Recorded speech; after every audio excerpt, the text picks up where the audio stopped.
Bonjour et bienvenue à Vie et Survie. Dans cet épisode, on va aborder pour la première fois d'une série de 3 la création de réserves alimentaires à la maison. Donc 3 procédés différents. Le premier, très connu, mais que pas tout le monde font, évidemment.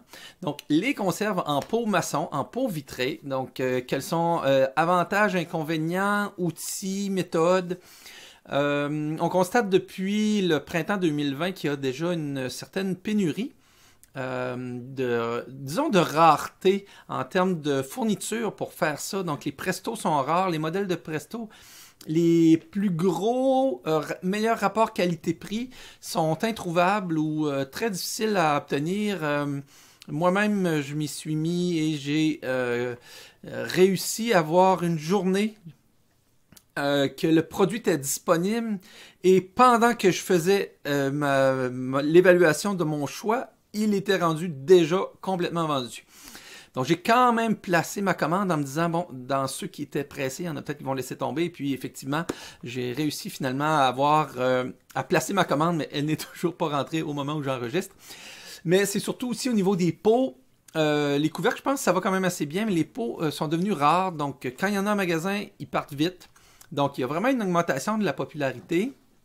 Et peut-être dû à une certaine sensibilité qui est augmentée à l'empressement d'apprendre à faire ses propres conserves pour mettre en réserve des aliments frais locaux, surtout qu'on peut préparer nous-mêmes, ou un peu comme vous voyez ici, souvent ça peut être non pas des recettes. Oui, on peut le faire, mais ce qu'on va faire, c'est aussi juste les mettre en pot dans un liquide, un bouillon ou dans l'eau, de façon à les conserver et de pouvoir suivre le procédé de conservation par autoclave, qui est le principal moyen qu'on va vous parler aujourd'hui avec mon invité qui s'appelle Kevin. Donc, Kevin Sainte-Marie, c'est un collègue de travail et qui fait déjà depuis plusieurs années de la conserve. Et les 2 autres sujets qu'on va aborder seront aussi avec lui. Lorsque j'ai un supplément d'information, je vais le rajouter à la fin de la vidéo. Donc aujourd'hui, on va aborder la conserve avec l'autoclave. On va voir les différents outils. Évidemment, c'est pas une recette, c'est pas une démonstration où on cuisine, on coupe les aliments, on les met dans les pots, dans les Presto. On l'explique. Il va y avoir des petits extraits de montage qui vont venir d'une autre vidéo qu'on a fait au printemps passé.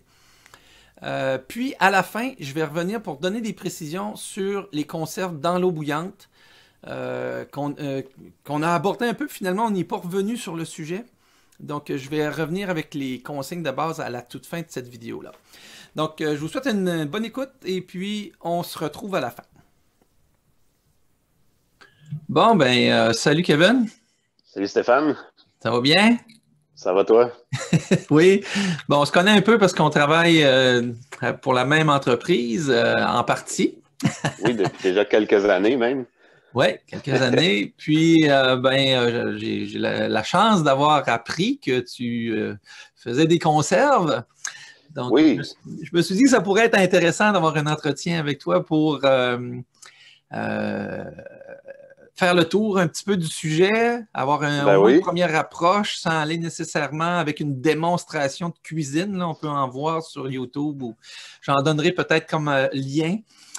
Puis, on va avoir des extraits vidéo que je vais intégrer à notre discussion d'une vidéo que tu as déjà fait là, où on te voit manipuler ton Presto. Mon Là. autoclave. Donc, c'est comme ça qu'on va procéder. J'ai quelques images aussi qu'on pourra montrer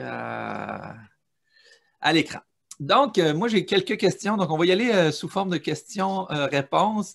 Selon toi, en fait, toi, c'est pourquoi que tu fais ça des conserves? Pour plusieurs raisons.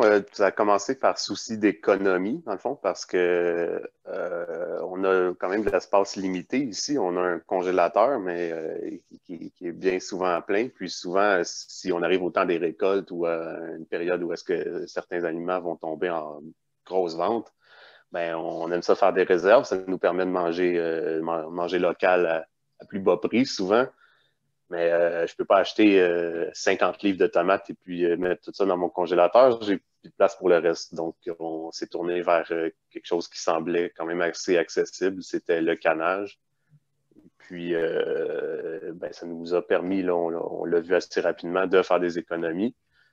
Puis, c'est ça, faire des économies, manger local, manger de la nourriture faite maison au lieu des Ouais. canages achetés au commerce. Ouais. C'est 3 points quand même, je trouve, qui résument bien là, le pourquoi faire du canage. Donc, ça peut être moins cher parce que tu n'as pas besoin de te racheter des congélateurs à l'infini. En même temps, s'il y a une panne de courant, tu risques moins de perdre de matériel. Parce que si tu mets toutes tes réserves en congélation. Oui, c'est moins cher sur deux aspects. Tu sais, c'est le fait d'acheter de la nourriture en grande quantité, comme quand j'achète mes tomates, j'en achète pas juste 2, 3, j'en achète 50 livres d'un coup, donc je sauve sur le coût d'achat, mais aussi sur le storage à long terme. Tu sais, la congélation, c'est une technique de conservation qui est merveilleuse.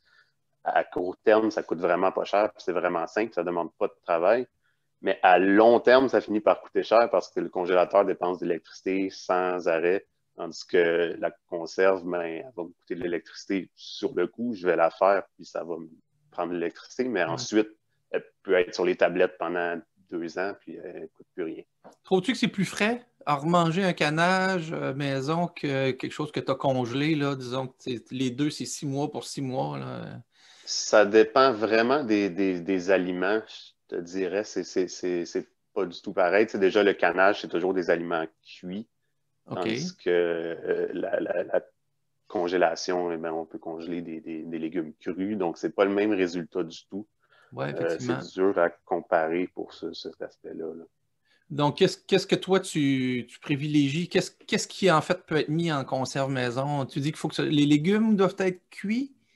C'est que dans le principe de conserve implique qu'on va mettre les aliments dans un pot, puis ensuite faire chauffer ce pot-là pour le stériliser. Mhm. Donc, le processus de conserve fait que les aliments dans le pot vont être cuits dès le départ. Même si on met des aliments crus dans le pot, ils vont finir par être cuits OK. Ou au ils vont être commencement de cette blanchis? conserve. Ils vont être juste cuits un peu ou... La plupart des aliments, le processus de conserve va être assez long que ça va être cuit à la fin. Ah oui, Donc, OK, c'est OK. vraiment pas, c'est pas une technique qui va nous permettre de manger cru, là. Ouais, ouais. C'est sûr que de ce côté-là, on va perdre un peu des nutriments aussi, mais OK, ouais. ça permet de le garder à très long terme, par contre. OK, comme tu vois, je vois à côté de moi ici, là, il y a des carottes ou il y a du maïs dans mes photos, là, la photo derrière moi. Ouais, Mais il faut tout le temps que ce soit dans un liquide. Là. Tu ne peux pas mettre en conserve si c'est pas dans un toujours, liquide. absolument dans un liquide, absolument, toujours. Ouais, hein. Qu'est-ce qui peut pas l'être à part si c'est pas En dans un fait, liquide? qu'est-ce qui peut ne pas être dans un liquide? Qu'est-ce qui peut pas être conservé? S'il y a de la Qu'est-ce qui peut viande, ça pas peut être être conservé? conservé? Oui, en fait, les règles sur lesquelles on se fie pour faire la conserve, ça n'a pas été déterminé au hasard, ça a été déterminé par de nombreux tests qui ont été faits majoritairement par le USDA, si je ne me trompe pas, qui ont un guide, là, c'est le gouvernement des États-Unis qui ont fondé des recherches là-dessus. Puis, il y a plusieurs aliments qui ont vraiment été testés pour déterminer le temps de stérilisation qui était nécessaire à rendre cet aliment-là spécifique, sécuritaire en conserve. Donc, il y a certains aliments qui n'ont jamais été testés et donc qu'on ne peut pas affirmer qu'ils sont cannables ou pas cannables, OK. dont les aliments de soya comme le tofu, le PVT, tout ça, c'est trop récent. Il n'y a pas encore de tests qui ont été faits là-dessus Ah pour oui, savoir OK. si ouais, on pourrait le faire, puis ce serait correct, peut-être, mais il y a personne qui l'a testé vraiment OK. pour Donc, il affirmer que faut vraiment c'est toujours vérifier, sécuritaire. trouver une source, il faut trouver des recettes. S'il y a des recettes qui existent pour le mettre en pause, ça veut dire que Des ça a été testé? recettes, ouais, ou au minimum, on peut trouver, si on n'a pas une recette spécifique qu'on veut suivre, il faudrait y aller selon le temps de stérilisation le plus long pour l'aliment disons, si on fait un mélange de bœuf et de carottes, eh bien, on va prendre le temps de stérilisation du bœuf pour notre conserve parce que c'est lui qui demande le temps de stérilisation le plus long. Ah, OK, oui. OK. Il y a d'autres choses qu'on ne peut pas mettre en conserve, les produits laitiers. Ça se met pas en conserve à la maison. L'équipement n'est pas disponible là, pour les particuliers OK, pour donc faire quelqu'un ne ça. peut pas se mettre du lait en conserve en disant ça va me Non, faire un liquide que je vais garder longtemps. non, c'est ça. Donc, des recettes qui nécessiteraient du lait, sauf en toute petite quantité, là, Ouais. il faudrait l'ajouter au moment du service. OK, excellent. Donc, C'est pas juste le lait, là, c'est les produits laitiers en ouais, tu peux pas mettre général. du Là. On ne peut yogourt, pas tu peux pas. canner du yogourt ou du beurre ou Ouais, OK. les pâtes alimentaires qui se cannent pas parce que ça va absorber. Si on met des pâtes alimentaires dans un liquide puis qu'on les laisse sur la tablette pendant 2 ans, à la fin, ça va juste être c'est Ouais, des OK, ouais. éponges, là, ça va absorber sans fin. Un peu comme le bœuf du chef Boyardi que tu achètes les pâtes Ils en sont molles pas conserve. mal. C'est un peu mou. Mais même ça, tu vois, tu sais, eux peuvent le canner, mais les processus industriels ne sont pas les mêmes quand même Ouais, que les processus qui sont disponibles pour les particuliers. Donc, c'est pas parce qu'on trouve quelque chose de canné au commerce que nécessairement ça peut se canner à la OK. maison. Donc, c'est pas parce que c'est en canne de métal que tu peux le faire à la maison dans le verre.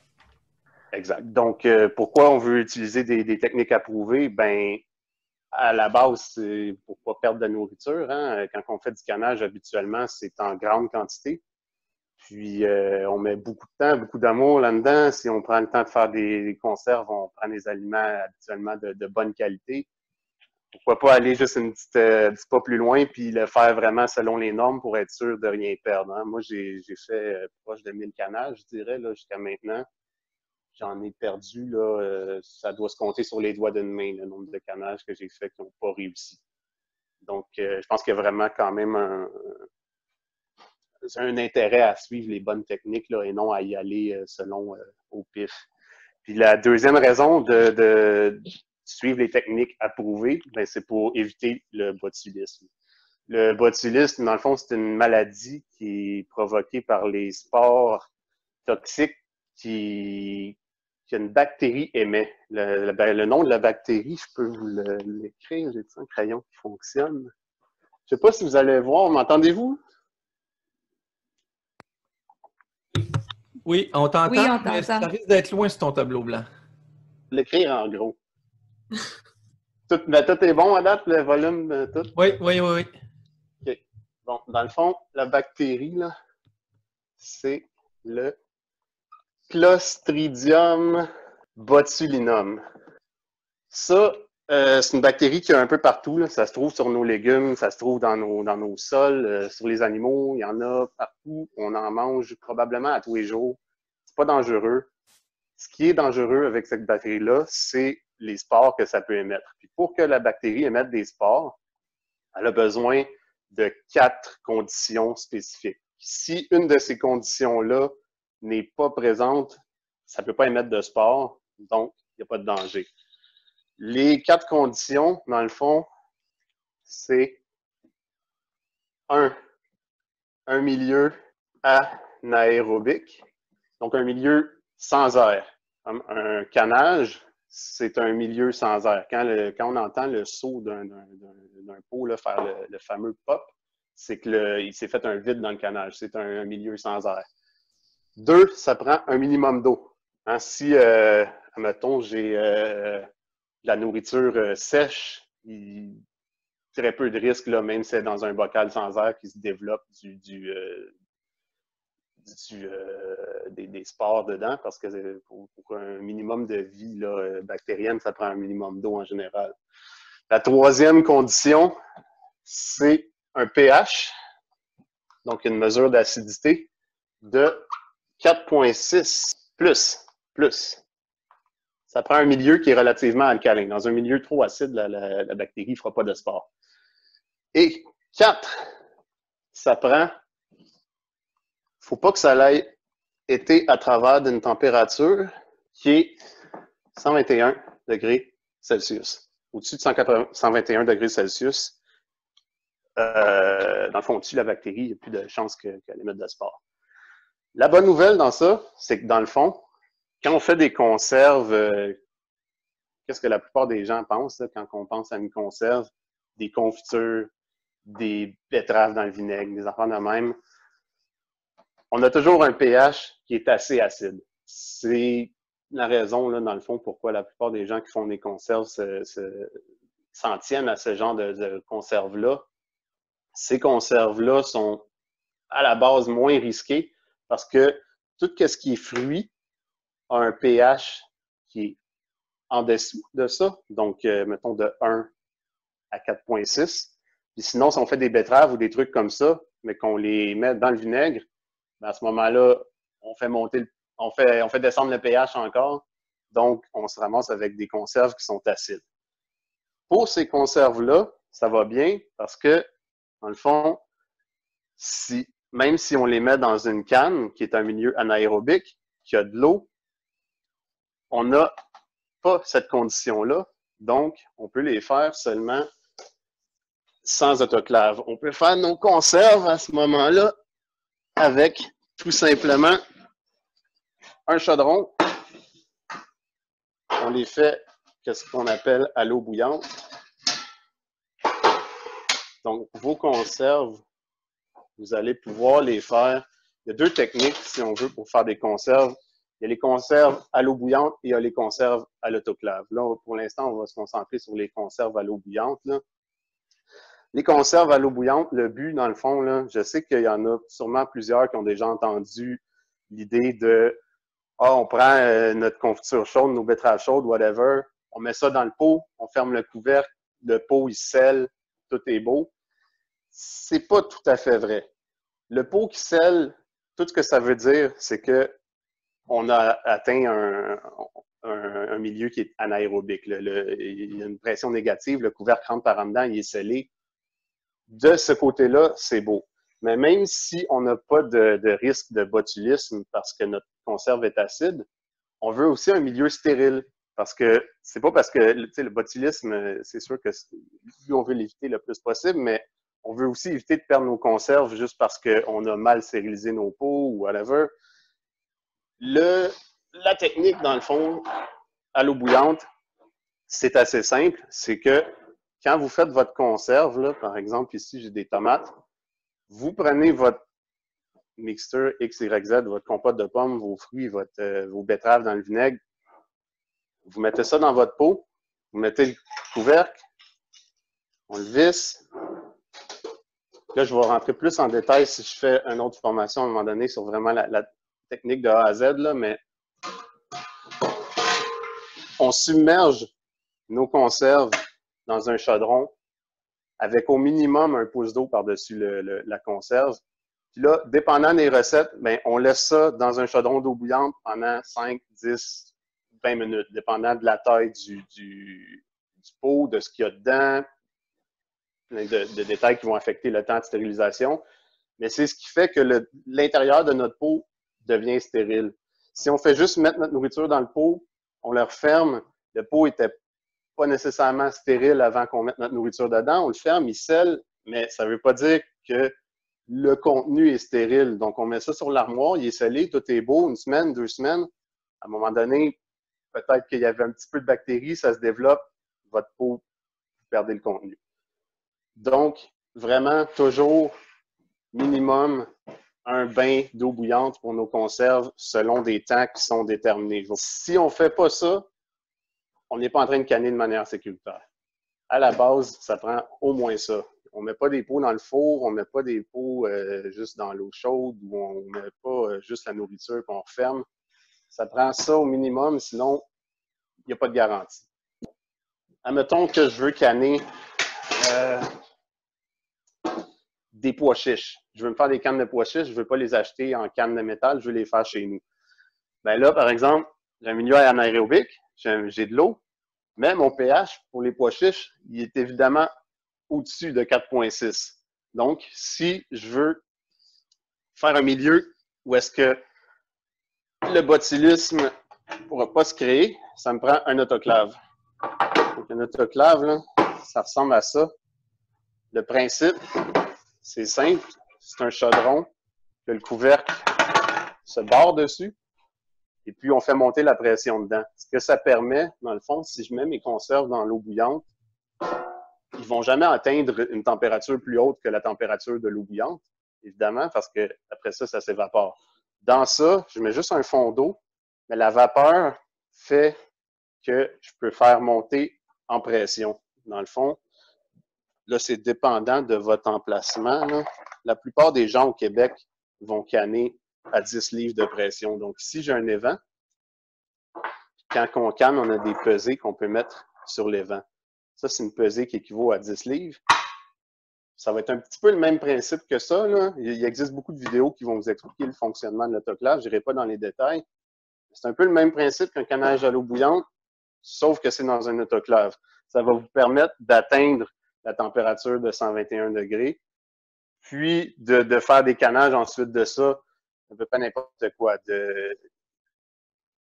Tout se canne, ça prend idéalement, ça vous prend des recettes qui ont quand même été vérifiées, testées. Il y a certains trucs qui ne se cannent pas à la maison, comme les produits laitiers, les protéines végétales. C'est trop récent encore. Il n'y a pas de tests qui ont été faits en laboratoire pour dire quel temps ça prend pour être stérilisé et quel résultat ça donne. Mais il existe déjà énormément de recettes et de trucs que vous pouvez faire sur l'Internet. Moi, j'en fais beaucoup, puis j'ai pas tant besoin d'inventer des nouvelles recettes. Là. On peut changer un petit peu qu'est-ce qu'on trouve, mais je conseille au début de quand même rester à des recettes qui ont été testées, prouvées, et puis au moins en faire quelques-uns là, avant de vous aventurer vers des essais, admettons. Ça, dans le fond, un autoclave comme ça, avant, vous aviez... Ben, il y a deux modèles généralement que les gens utilisent. Il y a celui-là qui est un Tefal, il y a le Presto. Le Presto, si vous êtes un petit peu familier avec les autoclaves, vous avez sûrement déjà vu un petit cadran ici, un nanomètre qui indique la pression. Il y a beaucoup de gens qui aimaient mieux utiliser celui-là parce que ça leur donnait un indicatif vraiment visuel de quelle pression il y avait atteint dans l'autoclave. Mais un nanomètre comme ça, c'est un outil de précision, ça a besoin d'être calibré souvent. La marque Presto n'est pas au Canada, donc ils n'offrent pas la calibration gratuite du nanomètre. Donc, c'est une fausse sécurité parce que si vous ne faites pas calibrer votre nanomètre, il ne vous donne pas vraiment la vraie valeur. Il ne vous apporte plus rien au final. Ce qui vous dit que vous avez la bonne pression dans l'autoclave, c'est vraiment la peser, la déposer ici. Quand il va y avoir assez de vapeur dans l'autoclave, la pesée lève, puis vous voyez la vapeur s'échapper. Donc, c'est vraiment ça qui maintient le 10 livres de pression nécessaire dans l'autoclave pour atteindre la température de 121 degrés. Si vous avez ça, mais rien ne vous empêche de canner à l'eau bouillante avec. Hein. Moi, j'en ai deux parce que j'en fais plein. Là. Mais, tu sais, si vous enlevez ça, ben, dans le fond, ça devient juste un gros chaudron d'eau, puis vous pouvez canner à l'eau bouillante dedans. Donc, un comme ça fait tout au final. Dans le fond, aussi, un truc que je voulais dire qui est important, quand vous avez fini vos cannages, pour les ranger, on pitch les rings à terre. On enlève les rings. Pourquoi? Parce que un coup qui est scellé, mon pot, là, il n'y a pas de danger. Il est scellé, c'est dur à enlever le ring. Il n'est pas supposé déceller tout seul. Mais si je le range dans l'armoire et que je garde ça fermé, serré, ça se peut qu'avec le temps, mon seau se lâche pour X raison. Le pot, le couvercle que j'ai utilisé était trop vieux ou peu importe ce qui peut arriver. Mais si ça, c'est trop fermé, serré, ça va juste permettre au vide de se défaire. Il va peut-être avoir des bactéries qui rentrent. Mon pot va pourrir, mais vu qu'il est fermé, serré, ben, en pourrissant, ça va faire des gaz. Ils ne vont pas vraiment pouvoir s'échapper parce que mon ring est dessus. Ça se peut que mon pot explose dans l'armoire. Donc, au final, le résultat est le même si j'enlève ça. Si mon pot se décèle tout seul, le couvercle va lever. Mais s'il se crée des gaz, il ne pourra rien arriver. Je vais arriver à un moment donné, je vais voir que mon pot il est moisi. Il n'y a pas de danger qui éclate dans mon armoire. Il y a ça à l'intérieur, là, très important, c'est ton seau qui fait qu'il va garder la pression. La plupart des autoclaves là, que tu vas acheter aujourd'hui ou dans les 10 dernières années n'ont pas changé. Donc ça, tu peux le commander là, en ligne n'importe où. Là, tu vas être capable de le trouver. Est-ce que aussi chaque aliment va avoir sa durée de conservation ou c'est à peu près uniforme parce qu'il y a un processus qui fait que bon, la bactérie est détruite ou je ne sais pas trop, les bactéries sont détruites? Si le pot est toujours scellé, là, et puis qu'il a été conservé dans un endroit frais, à l'abri de la lumière, Ouais. il n'y a pas tant de limite à combien de temps on peut le conserver. C'est sûr qu'il va peut-être avoir une petite détérioration avec le temps. L'aliment va perdre de sa couleur. Il va peut-être, les nutriments vont peut-être se dégrader Ouais. très, très, très lentement dans le temps. Peut-être perdre du goût. Mais peut-être, mais encore là, très, très lentement. Moi, j'ai des canages là, qui ont plus de 2 ans. On les ouvre et puis ça coûte encore frais. Là. Donc, Ah oui, OK. c'est sûr que si on veut se faire des réserves pour, on dit, moi, je me prépare à la fin du monde, si on veut, et puis je me fais des réserves pour 25 ans. Là, Ouais, c'est peut-être long un peu, mais ouais. ouais, là, ça faudrait peut-être plus se tourner vers la lyophilisation, là, mais là, c'est un autre processus entièrement. Ouais, tant qu'à ça, tu l'achètes, faites-le. Tant qu'à manger lyophilisé dans 20 ans. Ouais, ouais, il n'y a pas vrai, il y a pas beaucoup de machines qui existent pour les particuliers pour ça, et puis Ouais, là, on parle d'un autre ordre de magnitude de prix, là, ouais. complètement. Ben, on va aborder d'ailleurs la déshydratation, puis un petit peu le sous-vide dans deux autres petites chroniques. Mais bon, pour faire de la conserve maison en pot, c'est quoi le meilleur outil? C'est la question à 1000$ parce qu'il y a encore des discussions qui se Ouais, font là-dessus. C'est-tu l'autoclave? C'est quand qu'on prend un autoclave ou le Presto, là, que le monde connaisse pour le nom, là, qui est sous pression? Est-ce que ça se oui. fait encore au four? Est-ce qu'il y a des choses qui peuvent se faire au four ou pas? Il y a énormément de gens qui vont dire, tu sais, ah, moi, j'ai toujours fait ça comme ça, j'ai jamais été malade, c'est pas grave, mais c'est une justification assez faible pour une manière de faire les choses, là. Selon les connaissances qu'on a acquises jusqu'à maintenant, il y a juste deux façons sécuritaires de faire des canages. C'est à l'eau bouillante pour les canages qui sont acides et à l'autoclave, donc sous pression pour les canages qui sont peu acides. La manière de savoir si notre canage est assez acide ou pas, la plupart du temps, c'est de suivre des recettes qui sont éprouvées, là. Mais dans le fond, en général, là, tout ce qui est confiture, légumes dans le vinaigre, tout ça, ça va être très acide, donc ça peut être fait à l'eau bouillante. Tout ce qui est comme ragoût, sauce à spaghetti, n'importe quelle recette avec de la viande ou avec des légumes qui sont juste dans l'eau, ça, c'est pas acide, ça va être fait à l'autoclave. Le chiffre là, qui va vraiment faire la distinction entre les deux, c'est un pH de 4,6. Ouais, OK. Puis, est-ce que l'autoclave, si on ne le met pas sous pression, peut servir à faire la conserve à l'eau bouillante? Oui, absolument. La conserve à l'eau bouillante, c'est juste un chaudron plein d'eau. Tu mets ton contenant dedans, puis il faut qu'il soit quand même réchauffé par l'eau. Oui, exact. Il y a quand même une procédure à suivre. On peut entrer dans les détails si tu veux. Là. Je sais pas. Est-ce que tu voulais que. Ben, on pourra l'aborder aussi. On va aller dans le matériel, puis on va aller dans les méthodes après. Mais Parfait, on OK. pourra faire une petite distinction entre la méthode dans l'autoclave versus la méthode dans le bouillant. OK. Parfait. Ben oui, quelqu'un qui a un autoclave pourrait s'en servir pour faire et ses conserves à l'eau bouillante et ses conserves sous pression. Donc, pas besoin d'avoir deux équipements.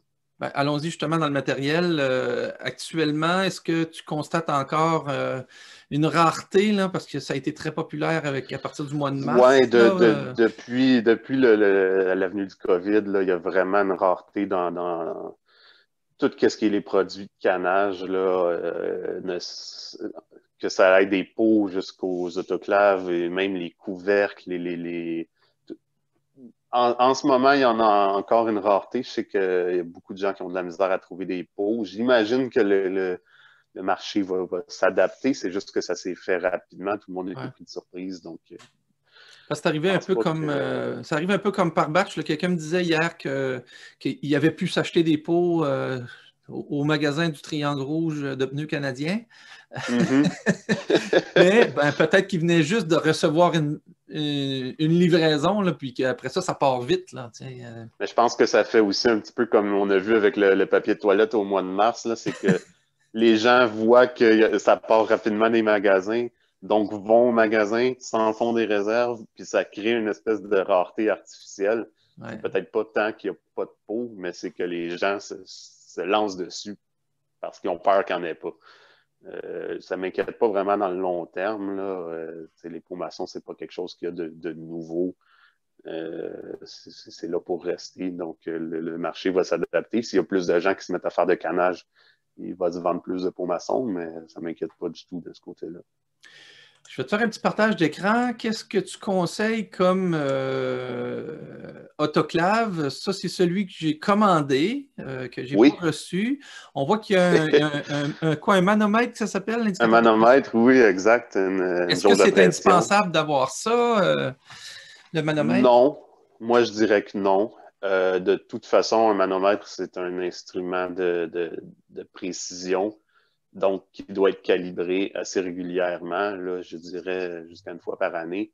Ouais, Si OK. la calibration n'est pas faite, on ne peut plus s'y fier, donc il devient inutile. Dans le fond, le manomètre sert à nous donner la pression qui est dans notre autoclave. OK.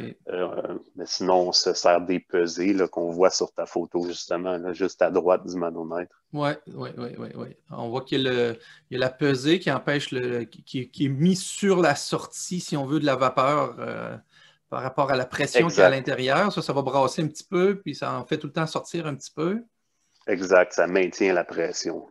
Puis en bas, on voit qu'il y a un petit piton aussi, là. Ça, c'est Oui, le- ça, c'est dans le fond ce que c'est ici, que là. quand ton autoclave monte en pression, ce bouton-là va se lever et puis empêcher qu'on puisse ouvrir le couvercle pendant que le chaudron est pressurisé. Parce que vous imaginez 10 livres de pression, 10 livres Ouais. au pouce carré, là. Ouais, c'est des Ça fait histoires de un... tout ça qui ont fait peur à des gens qui disent ah non, moi je veux pas entendre. Je connais quelqu'un Ouais, que la bouffe a toute sorti par le trou du. ces chaudrons-là sont quand même vraiment sécuritaires, puis il faudrait essayer pas mal fort pour avoir Ah un ouais. accident avec. Là. Si on suit les procédures, Ouais. il n'y a pas vraiment de risque. Là. Le pire qui va arriver, c'est qu'on va perdre un peu de nourriture. On a mal suivi la procédure, puis on va faire éclater un pot ou déborder un pot, mais le chaudron qui explose, là, c'est des histoires de peur. Il y a trop de sécurité sur ces chaudrons-là pour que ça arrive de nos jours. Fait que pour toi, là, c'est quoi les meilleurs critères de choix pour avoir le moins cher possible, mais qui fait tout ce qu'il faut? Ça prend quelle grosseur? Est-ce que ça prend justement un Ben, manomètre? Tu suggères sont, quoi?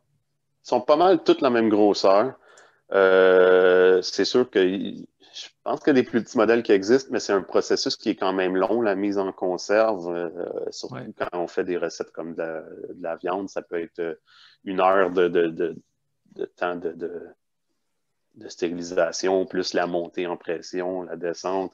Donc, ça prend au moins un modèle dans lequel on peut mettre, je dirais, le plus de cannes possible. Je n'irai pas avec un petit autoclave où est-ce qu'on peut mettre juste 2-3 pots parce que ça va être trop long. Puis quand on fait de la mise en conserve, habituellement, en tout cas, on veut faire des quantités. Ce n'est pas pour faire un pot de confiture, c'est pour faire une batch.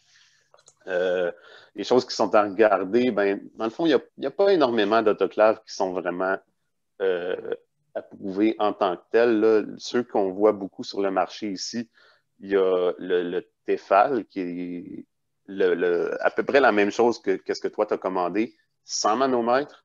Ouais. Il y a le tien. Et puis sinon, il y a un modèle qui est vraiment plus haut de gamme, qui est le All-American, mais là, on parle de 3 à 4 fois le prix. Oh. Un modèle un peu plus gros, mais à ce moment-là, souvent trop gros pour mettre sur une cuisinière en vitrocéramique Ouais. parce que ça devient beaucoup trop lourd. C'est un autoclave dans lequel on peut mettre, si je ne me trompe pas, 14 pots d'1 litre. Donc, Ouais. Ça fait ça 14 litres, devient plus le poids de l'eau qui est à l'intérieur. Ouais. plus le poids de l'eau, puis le chaudron en lui-même qui est quand même pas léger. OK. Euh, Tu vois, c'est celui qu'est-ce que qui j'ai est commandé, moi, il est écrit que le volume, c'est 23 quarts. Ouais, des quarts, dans le fond, pour arrondir, là, on peut dire qu'un quart, c'est 1 litre, là. Je Ah, pense que c'est un petit peu moins, c'est comme 0,94. Si je ne me trompe pas, là, ça arrive à peu près à 22 litres. OK. Mais ce qui est important, c'est surtout, dans le fond, la quantité de peau qu'on peut mettre dedans. Si je ne me trompe pas, toi, tu peux mettre 7 pots d'1 litre ou bien 16 pots de 500. OK. Euh, mais dans le fond, et le Tefal et le Presto vont faire exactement le même travail, là. Euh, la présence du manomètre est, selon moi, négligeable, là. C'est pas là-dessus qu'on va se fier, c'est sur la pesée Ouais. qui va vraiment contrôler la pression OK. qui est dans Parce que là, il y a des l'autoclave. pesées de 5, 10 puis 15 livres ou quelque chose comme ça? Tous nos canages à l'autoclave vont être faits à la même pression, et puis cette pression-là est dictée par notre élévation selon le niveau de la mer. OK, parfait. Donc, le choix de l'autoclave, plus il est gros, mieux c'est, ben, sauf si on va dans les très, très gros, là, mais si on reste autour du 22 litres, 20 litres, on est capable de Ça mettre va être, assez de pots. Puis, ouais, on est capable de mettre plusieurs niveaux, hein. Si c'est des petits, petits pots, on peut en mettre autant de niveaux qu'il en rentre dedans? ouais, je pense que les pots de 250, il en rentre quand même juste 2 étages dans l'autoclave. Il y a peut-être juste les pots de 125 millilitres qui rentreraient plus que 2 étages dans l'autoclave, OK. mais je vois pas qu'est-ce qu'on cannerait dans l'autoclave dans des pots de 125 millilitres. Là. C'est des très, très, très petits pots. Oh, oui, ça prend des confitures de C'est des pots comme fruits ça. Là. exotiques, Donc, là, très, très rares. Ouais, c'est ça, là. et puis rendu là, les confitures, c'est toujours assez acide pour qu'on n'ait pas besoin de les faire à l'autoclave. Ouais, OK. Fait que les petits pots ne servent pas trop. Mais en plus, ça fait plus d'achats de pots, de couvercles et de contenants à manipuler. Exact. Plus le pot est petit, plus ça en prend pour passer notre recette. Là. Donc, Ouais, ouais, ouais, ouais. ouais, ouais. Justement, dans les pots, est-ce qu'il faut choisir des pots testés, des pots faits pour mettre dans l'autoclave sous pression? Oui, il faut faire attention un petit peu. Des fois, on va avoir des pots décoratifs vendus au Dollarama ou des choses comme ça. Euh, Pas tant recommandé d'utiliser ça, là. C'est sûr que si on les utilise et puis qu'ils scellent, ben c'est correct, ça a fonctionné. C'est juste que les vrais pots maçons ont été testés pour avoir des traitements de chaleur passés à l'autoclave à des très hautes températures. Tu sais, on a peut-être plus un petit peu une assurance que le pot ne va pas briser pendant le traitement. Si on utilise des pots du commerce, on pourrait peut-être, je ne sais pas, recycler des pots de sauce classico. Euh, Ouais, Ça ben peut justement, fonctionner, les pots mais les pots de sauce classico, il n'est pas écrit maçon dessus, puis ils sont gradués. On ne peut pas les ouais, recycler. ben si je me trompe pas, les couvercles de pot maçon, parce qu'il faut quand même utiliser les vrais couvercles, là. Les vrais couvercles, ouais, ça c'est sûr. Mais si je me trompe pas, ça fonctionne avec les pots classico, c'est juste que tu sais, peut-être que le verre va être un petit peu plus mince, peut-être qu'il y a plus de chances que le pot brise. Moi, je ne prends pas trop de chance de ce côté-là, j'utilise juste des vrais pots maçons. Il y a plusieurs marques qui vont être vendues au commerce. Je pense que Golden Harvest et puis Bernardin, c'est la même chose, ça vient de la même usine. C'est les mêmes pots, là, mais c'est des pots qui sont approuvés pour être passés soit à l'autoclave ou à l'eau bouillante. Oui, évidemment. Est-ce que les couvercles, c'est la même chose? Il faut acheter des couvercles maçons? Est-ce qu'ils peuvent être utilisés plusieurs fois? Oui, dans le fond, les couvercles, en théorie, ne devraient pas être réutilisés plus qu'une fois. Bon, on parle de Moi, la je les partie ré... collante, là, la Ouais, rondelle, là. vraiment, il y a deux parties, là. Il y a le disque et la rondelle. En fait, selon le fabricant, ne devrait pas être réutilisé. Je m'assure juste que la partie en caoutchouc rouge ici là, soit pas abîmée. Il n'y a pas il y a pas d'entaille dedans. Le couvercle n'est pas tout rouillé. Si mon couvercle est beau, moi, je le réutilise. Et puis, je OK. suis convaincu que j'ai des couvercles qui ont passé à l'autoclave 4-5 fois. Ah oui, oui, OK. Et Mais on peut voir la trace du pot dans le caoutchouc, mais il faut que ce soit on- régulier, qu'il n'y ait pas de fendillage, que ce ne soit pas en train de exact. C'est sûr s'égrener. qu'on voit la trace du pot dans le caoutchouc. Il est vraiment creusé dedans. Ouais. Mais ça, moi, ça m'inquiète pas. Peut-être que c'est sûr que plus qu'on réutilise nos couvercles, et puis plus Ouais, qu'il y a de plus chances vite, ouais. qu'éventuellement le pot ne Ouais. scelle pas en sortant de son temps de traitement. Mais bon, c'est une chance que moi je prends. Sinon, évidemment, on peut racheter des couvercles neufs à toutes les fois, comme le fabricant le recommande, mais une partie de moi qui se demande est-ce que c'est recommandé parce qu'ils veulent vendre des couvercles ou. Ouais. Il se vend aussi des couvercles réutilisables, là, vraiment, carrément. Mais c'est quand même pas mal plus dispendieux. Je pense que ça coûte 3 fois le prix. Ouais, OK. C'est des couvercles de la marque Tattler, si je ne me trompe pas. Ah, Tattler. Oui, Tattler.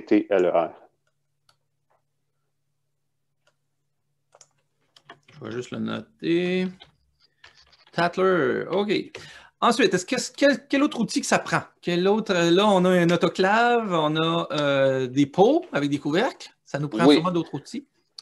oui, idéalement, ça prend une entonnoir pour remplir nos pots parce que sinon, c'est assez difficile de les remplir sans tout beurrer le contour. Et puis, idéalement, nos pots, le goulot est propre avant de les fermer. Ouais. Sinon, on a plus de misère à sceller. Puis lui, il a l'air Donc, spécial. Il a l'air d'avoir une base double ou une base large qui oui, fait le tour du pot.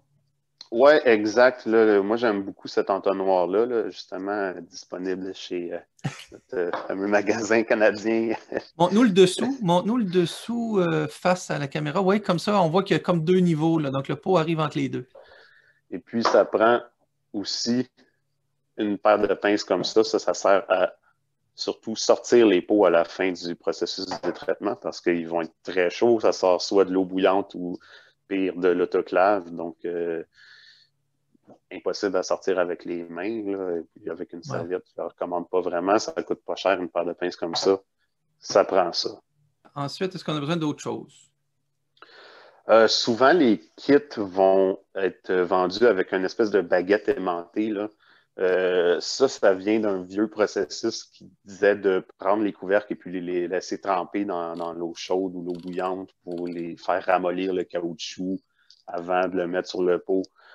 C'est plus vraiment nécessaire avec le caoutchouc qui est sur les nouveaux couvercles et de meilleure qualité. Et puis, il n'y a pas besoin d'être ramolli avant d'être mis sur le pot. Donc, Je te montre un petit kit là, que moi j'ai commandé. Donc, où on voit un entonnoir. C'est un kit de débutant, là, parce que je n'ai pas acheté toutes les oui, choses séparées. Donc, j'ai une pince, j'ai l'entonnoir, puis toi, tu parles de celui en bas à gauche, à là. gauche complètement, exact. On voit qu'il y a un aimant, là, c'est ça, là. Ça sert à sortir les pots quand on les a mis dans l'eau bouillante. Pas les couvercles, là, juste les couvercles, si on les fait. Exact. OK, c'est ça la patente. Les deux autres Euh, outils sont utiles pour toi, l'espèce de. ben là, tu as celui juste à droite de ta baguette aimantée. Ça, c'est pour mesurer l'espace de tête dans ton pot. Ça, c'est l'espace, le vide d'air qu'on va laisser là, entre le top du pot complètement et puis la nourriture. Ah, OK. Pourquoi il Euh, y a plusieurs petites marches? Dans le fond, dépendant de la recette, ça va toujours être indiqué avec la recette. Il va y avoir un espace différent. Une Ah confiture oui, va OK, OK. demander un quart de pouce. Certaines autres recettes vont demander un pouce. Ça peut être pratique, ta petite, la petite baguette pour mesurer, mais on peut y aller aussi avec directement sur le pot maçon, il y a certains indicateurs qu'on peut utiliser Ah oui, oui. pour mesurer cet espace-là. Là. Je pourrais te le montrer si tu veux directement sur un pot. Là. Oui, oui, oui, on ira. Puis là, les deux autres outils qu'on a ici, sinon un que ça a l'air d'être une pince pour serrer ou desserrer le couvercle, je ne sais pas trop. Ouais, ça a l'air d'être ça. C'est vrai que des fois, les couvercles sont un petit peu durs à ouvrir, mais C'est peut-être un outil qui vient dans le kit. Puis l'espèce de ciseau pince, il te sert-tu, toi? Tiens, là, on voit l'illustration de ce que tu disais. exact. Ça, c'est pour ouvrir.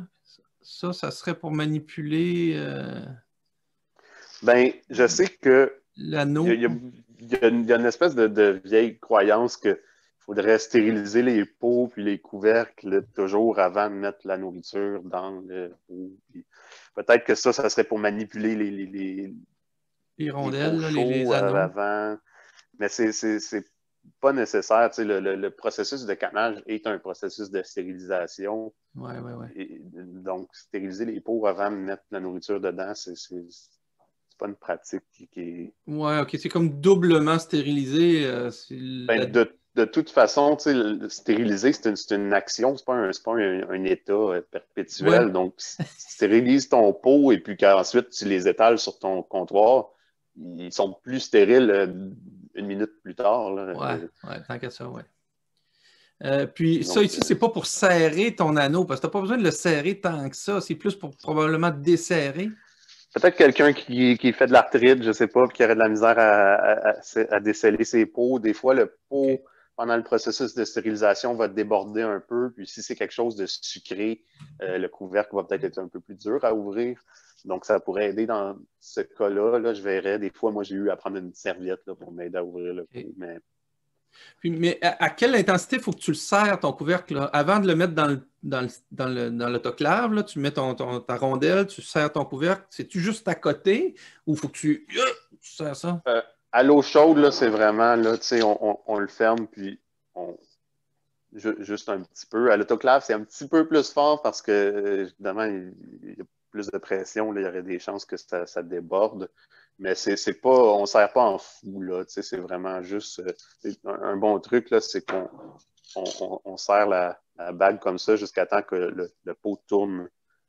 Ah, puis c'est suffisant. Non, non, non, c'est comme ça. Puis ensuite, c'est à peu près un huitième de tour là, de OK, plus. un huitième de tour après le fait que ce soit à Après que le côté. pot est tourné de lui-même OK. là, pendant Ah, c'est en bon, tournant c'est juste la bon. bague. Puis dernière chose, si je te montre ça ici, ça sert surtout si on fait 2 étages de pot ou En voire fait, ça plus. le prend obligatoirement parce que même pour le premier étage, dans le fond du chaudron, que ce soit à l'eau bouillante ou à l'autoclave, il faut mettre un rack dans le fond du chaudron pour éviter que le pot maçon soit en contact direct avec le fond du chaudron. Le fond du chaudron va devenir beaucoup trop chaud. OK, oui, ça en prend un dans le fond. Ça, il en vient un normalement avec l'autoclave, hein, un fond là, comme ça. Là. Ouais, exact. Je pense que toi, il y en avait juste un avec. Si tu veux faire 2 étages, il faut Oui, que c'est tu mettes ça. C'est pour ça un que j'ai autre commandé rack un entre autre, les mais en deux. fait, c'est 2 autres que je vais recevoir. Là. Bon, évidemment, ça te prend des outils pour cuisiner les recettes, mais quand tu dis que c'est une recette, là, c'est-tu tout le temps des choses élaborées ou la recette, ça peut être juste mettez tant d'eau, tant de carottes, un peu de sel, puis c'est ça ta préparation, ou c'est tout le temps des choses plus Souvent, élaborées? je dis une recette, mais c'est plus une procédure parce que ça peut être aussi simple que des patates dans l'eau, là, mais on va indiquer justement est-ce que c'est préférable d'éplucher les patates ou pas, quelle quantité d'eau qu'il faut mettre, l'espace de tête, comme on parlait tantôt, est-ce qu'il Ouais, faut que l'eau arrive jusqu'au rebord ou est-ce qu'il faut la mettre à un pouce sur OK. bord?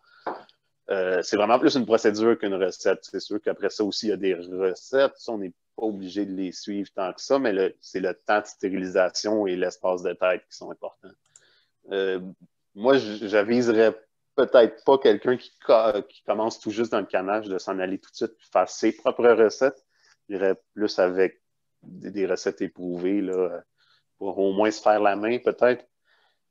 Il y a certaines choses qu'on peut changer qui n'ont pas vraiment d'impact, comme les épices, ça change rien, mais on ne peut pas faire une recette de sauce tomate puis dire ah moi j'ajoute de la viande puis je ne change rien. Là, ça devient problématique. Oui, oui, oui, oui. Qu'est-ce que tu recommandes comme source, là? Quelles sont les meilleures sources pour trouver ces recettes-là à l'autoclave? Est-ce que quand tu Euh, l'achètes, ton autoclave, il te donne ça, des trucs de conserve dans le petit guide d'utilisation ou c'est vraiment plus des Moi, j'avais spécialistes? rien dans mon guide d'utilisation par rapport aux recettes. Au Québec, on a pas mal la source numéro 1 là, dans la francophonie, c'est le blog de Vincent Le Caneux. Je OK, Vincent Le Caneux, vais mettre parfait. l'URL, mais juste chercher Vincent Le Caneux sur Google. Ça va sortir tout de suite. Lui, il a énormément de recettes qu'on peut suivre avec les procédures, puis le pourquoi. Puis c'est vraiment une ressource très riche d'informations pour le canage. Et puis, étant québécois, ben, c'est le fun parce qu'il parle des choses qu'on peut trouver ici. Ouais. Euh, Sinon, il y a plusieurs groupes maintenant sur Facebook là, qui sont quand même vraiment utiles. On peut avoir de l'aide assez rapidement là, quand Hmm. on est un petit peu en questionnement par rapport à ce qu'on fait. Euh, je pourrais recommander des groupes. Il y a le groupe Canage sécuritaire du Québec, je crois. OK. J'aime beaucoup ce groupe-là parce qu'on y discute uniquement de méthodes approuvées. Et puis, on est sûr que les conseils qu'on va y recevoir sont OK, parfait. selon les plus récentes Ça va normes. l'être. Voilà, Conserve Maison Sécuritaire Canage du Québec qui a 14 Exact. 600 abonnés. Et puis, dans les fiches de ce groupe-là, si tu vas dans plus, je crois, Contenu multimédia ou fichier, il y a énormément de ressources sur, ça va de l'utilisation de chaque modèle d'autoclave jusqu'à des recettes. Et puis, c'est vraiment riche d'informations. Ah ouais, espace-tête de nos pots, OK. Le Exact. botulisme. Ah oui, c'est vraiment, vraiment plein d'informations. Ah, excellent, parfait. Excellent. Donc, si on veut juste résumer un peu là, une méthode de base, là, c'est pas une recette, mais disons, est-ce que quand tu mets, peu importe l'aliment là, que tu vas mettre en canage dans le Presto, combien d'épaisseur d'eau que ça prend dans le fond? C'est-tu juste pour faire de la vapeur ou t'en mets? Oui, en fait, exactement, le traitement à l'autoclave, c'est un traitement à la vapeur. Là. C'est la vapeur qui va créer la pression dans notre autoclave. C'est toujours 3 litres dans le fond de l'autoclave pour le processus de canage. Peu importe ce qu'on met dedans ou le temps de stérilisation, c'est 3 litres.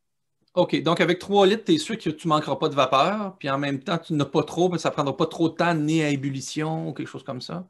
Oui, exact. Si on le mettait, on pourrait le mettre à moitié d'eau et puis la vapeur finirait par créer le 10 livres de pression là, ou 15 livres, peu importe. Oui, oui, oui. Mais ça ne nous aiderait pas. Là. Le 3 litres est suffisant. Il ne va pas manquer d'eau à la fin du processus. Puis c'est pas trop long de monter à 10 livres.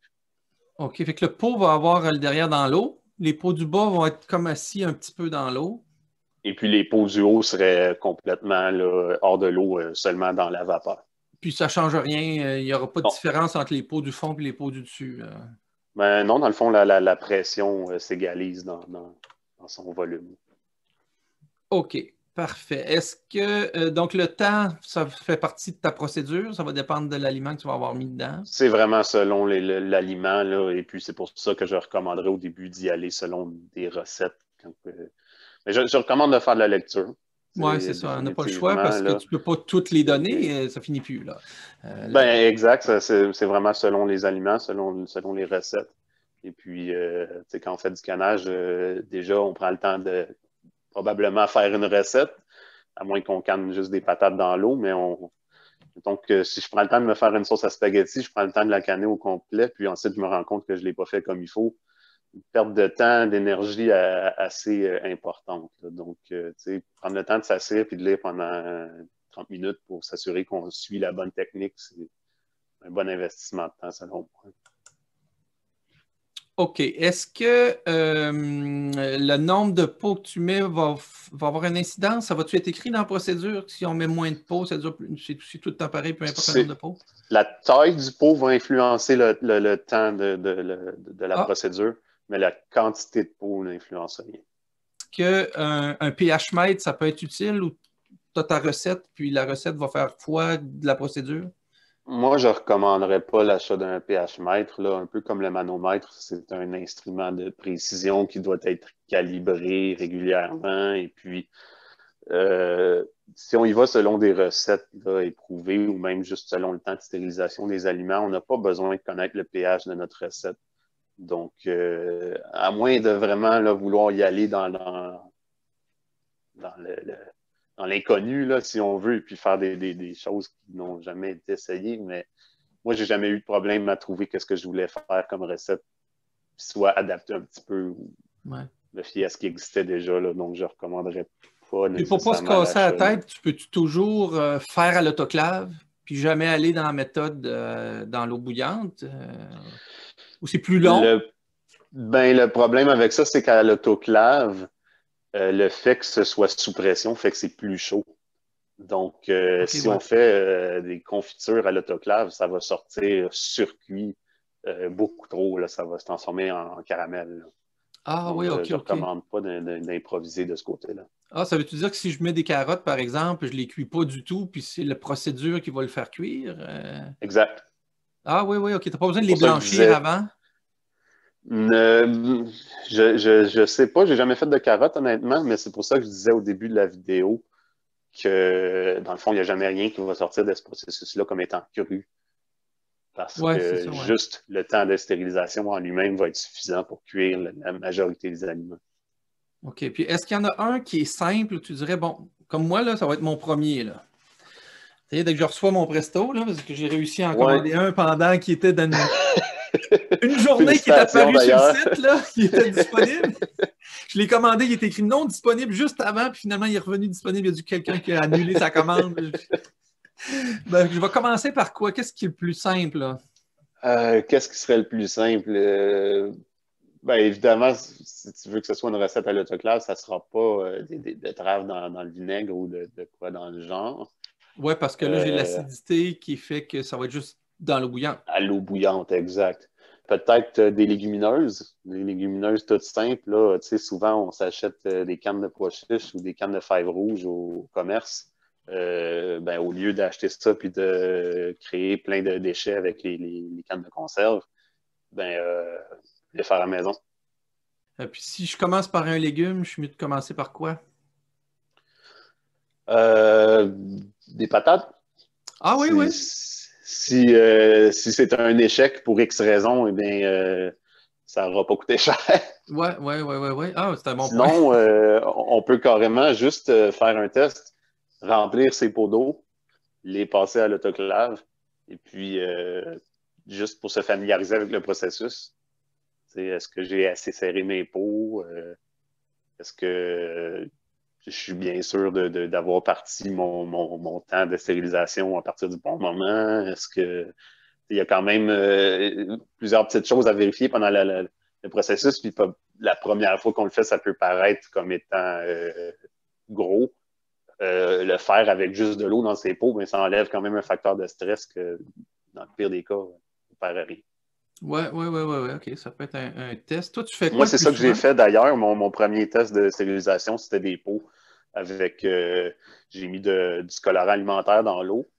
Donc, en plus, ça permettait de savoir si mes pots avaient débordé dans l'autoclave parce qu'à ce moment-là, l'eau dans l'autoclave aussi aurait été colorée. Ouais, ouais, ouais, ouais. Puis là, tu fais quoi de ce temps-ci? Tu as fait quoi ton dernier? Des fèves au lard. Ah, OK.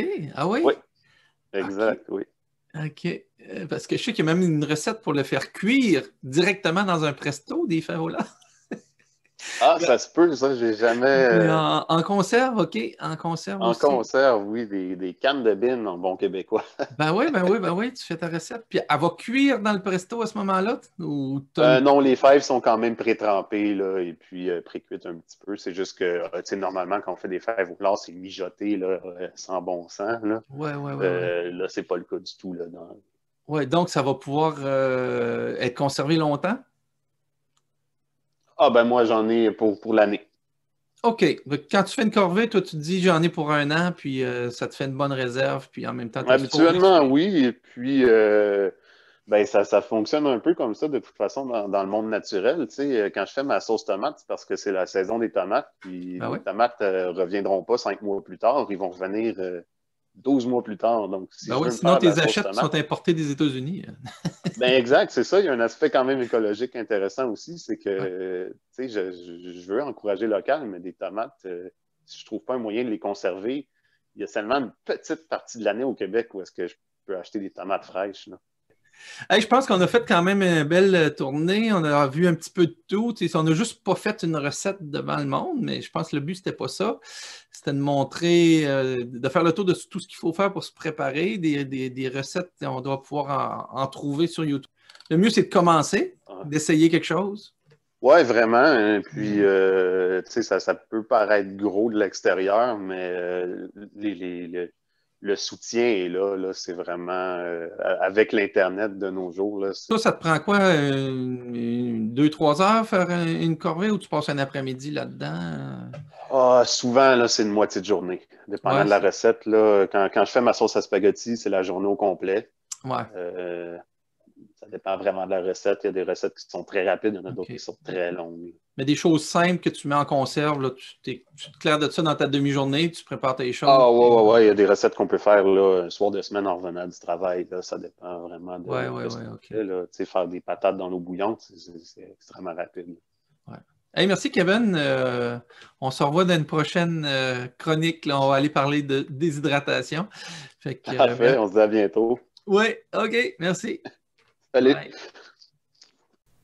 Eh bien voilà, c'était la présentation avec Kevin. Donc comme je vous l'ai dit en introduction, je reviens sur les conserves en eau bouillante. Donc je voudrais préciser 4 éléments pour conclure la vidéo d'aujourd'hui.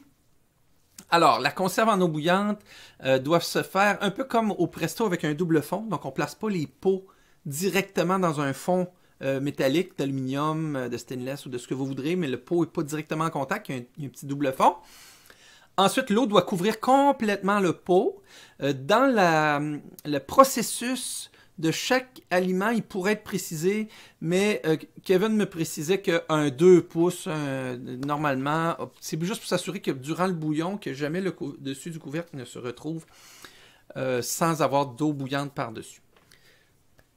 Aussi, le décompte du temps que les contenants doivent rester dans l'eau bouillante doit commencer quand l'eau est déjà à gros bouillon. Vous pouvez toujours mettre les pots avant, mais il faut attendre que ce soit à gros bouillon avant de commencer le temps qui doit compter pour la stérilisation lorsque c'est par stérilisation à eau bouillante. Et puis évidemment, suivez la procédure selon chaque type d'aliment que vous pourriez choisir de mettre en conserve par ce procédé-là. Il y a un procédé qui est un peu intermédiaire qui s'appelle par vapeur ou steamer. C'est tout simplement que la durée va être la même, sauf qu'au lieu d'être complètement dans l'eau, il faut qu'il y ait de la vapeur qui enveloppe au complet les contenants.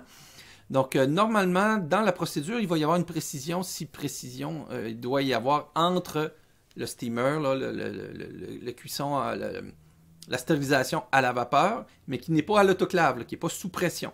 Stérilisation à vapeur versus stérilisation dans l'eau bouillante. Donc voilà, j'espère que tout ça vous a été bien utile. On se retrouve dans la prochaine capsule qui va parler de déshydratation d'aliments à la maison. Merci, à très bientôt.